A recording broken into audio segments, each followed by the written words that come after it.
o'clock at night, longing to die, weary of incessant insight and foresight, without delusions and without hope.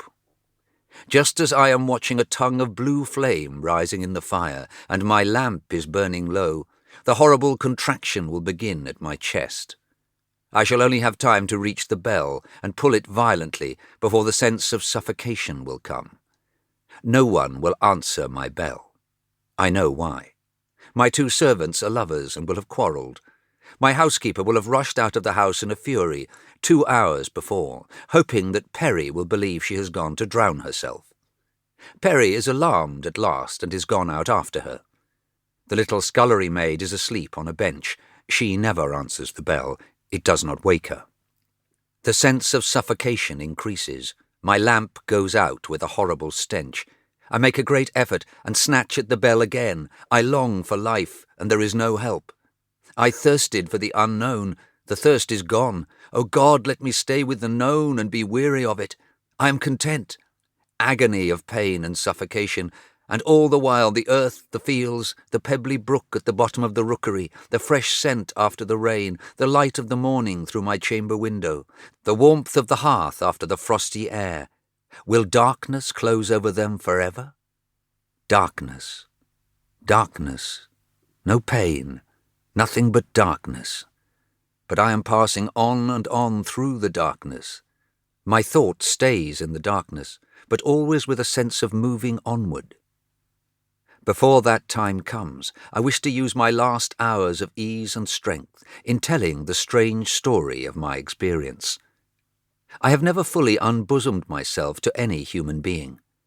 I have never been encouraged to trust much in the sympathy of my fellow men. But we have all a chance of meeting with some pity, some tenderness, some charity when we are dead. It is the living only who cannot be forgiven. The living only from whom men's indulgence and reverence are held off, like the rain by the hard east wind. While the heart beats, bruise it.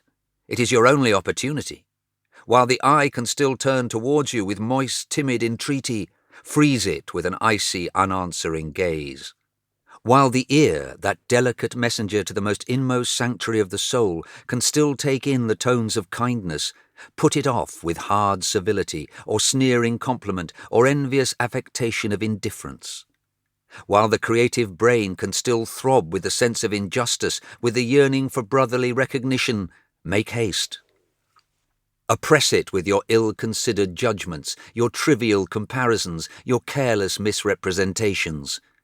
The heart will by and by be still, ubi saeva ignatio ulteris cor lacerare nequit, where savage indignation can lacerate no more.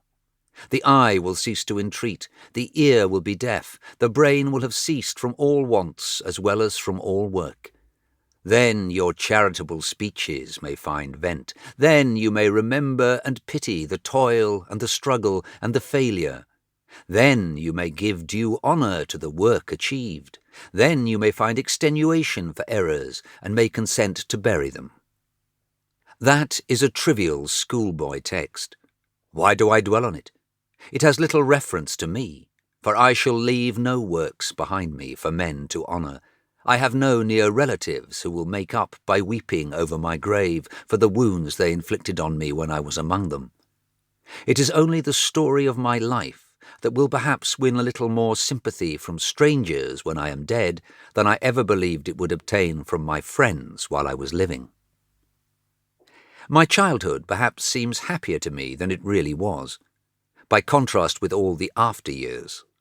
For then the curtain of the future was as impenetrable to me as to other children. I had all their delight in the present hour, their sweet indefinite hopes for the morrow, and I had a tender mother. Even now, after the dreary lapse of long years, a slight trace of sensation accompanies the remembrance of her caress as she held me on her knee, her arms round my little body, her cheek pressed on mine. I had a complaint of the eyes that made me blind for a little while, and she kept me on her knee from morning till night. That unequalled love soon vanished out of my life, and even to my childish consciousness it was as if that life had become more chill.